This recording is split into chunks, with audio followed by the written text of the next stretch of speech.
पश्चिम बंगाल के बांकुड़ा की रहने वाली आकांक्षा शर्मा की हत्या के बहुचर्चित मामले में फास्ट ट्रैक कोर्ट का फैसला आ गया है।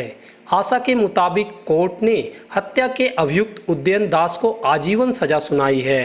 आकांक्षा की भोपाल में साल 2016 में 15 जुलाई को गला दबाकर हत्या कर दी गई थी। हत्या के बाद उदयन ने उसकी लाश को अपने घर में एक बक्से में बंद कर सीमेंट से पुतवा दिया था।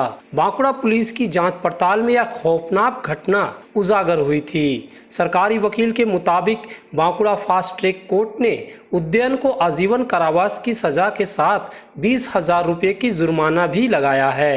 साथ ही और 2 वर्ष की जेल की सजा है। आज के जज साहेब আকাঙ্ক্ষাকে খুন করার জন্য 302 ধারাতে যাবজ্জীবন জেল দিয়েছেন আর 20,000 টাকা ফাইন করেছেন।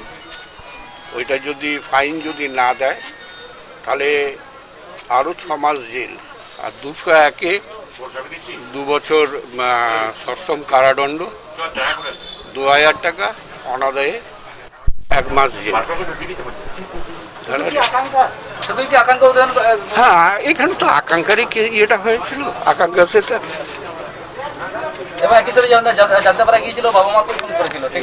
সেটা রায়পুরে চলছে, ওই কেস তো এখানে নেই। उद्यन को आजीवन सजा दिए जाने से आकांक्षा के परिवार को न्याय मिला है। हालांकि उनका कहना है कि दोषी को फांसी की सजा होनी चाहिए थी। दरअसल बांकुड़ा की रहने वाली 28 साल की आकांक्षा शर्मा की साल 2016 में फेसबुक के जरिए भोपाल के साकेत नगर के रहने वाले उदयन शर्मा से दोस्ती हुई थी। धीरे धीरे यह दोस्ती इतनी गहरी होती गई कि उसका उदयन पर विश्वास बढ़ता गया और फिर उसने इतना बड़ा कदम उठा लिया कि उसके पास जाने का फैसला किया। दरअसल उदयन ने आकांक्षा को यूनिसेफ में नौकरी लगाने का झांसा दिया था। उसने अमेरिका में ज्वाइन करने संबंधित लेटर भी भेजा था। आकांक्षा ने उस पर विश्वास कर लिया और वह 23 जून को घर से भोपाल के लिए निकल गई थी। लेकिन वहां पहुंचने पर आकांक्षा के साथ उदयन ने अलग ही कहानी पेश की। उदयन आकांक्षा को बहला फुसलाकर रोके रखने की कोशिश की, लेकिन 15 जुलाई को उदयन ने उसकी गला दबाकर हत्या कर दी और लाश को अपने घर में चुनवा दिया। आकांक्षा की हत्या के बाद भी उदयन ने अपनी चालाकी जारी रखी।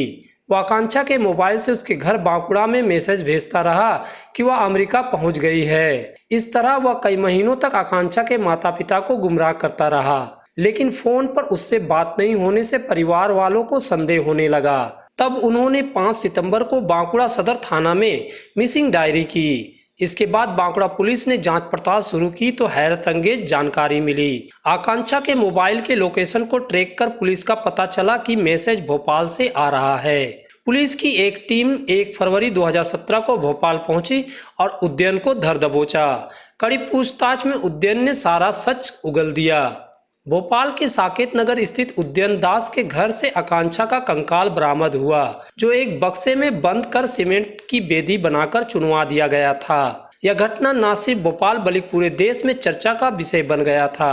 बहरहाल आजीवन सजा मिलने के बाद उदयन को कोई अफसोस नहीं है। उसका और उसके वकील का भी कहना है कि वे सजा के खिलाफ हाई कोर्ट जाएंगे। এটা দিয়ে মোকদ্দমা শুরু হয়েছিল।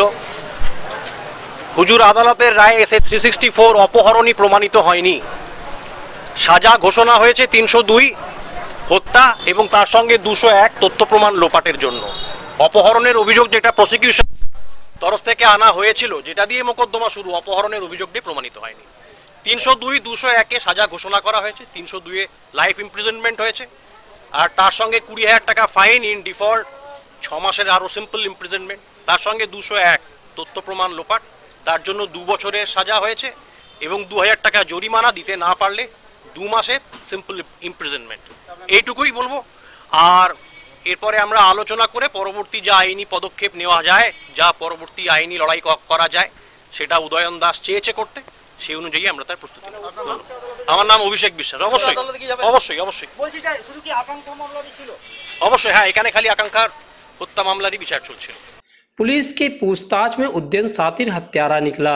आकांक्षा के निर्मम हत्या करने से पहले उसने 2010 में अपने पिता वीरेंद्र कुमार और मां इंद्रानी दास की भी हत्या की थी और दोनों की लाशों को एक बागीचे में जमीन के नीचे दबा दिया था। 5 जनवरी को पुलिस ने रायपुर में जाकर उसके माता पिता के कंकाल को भी बरामद किया था।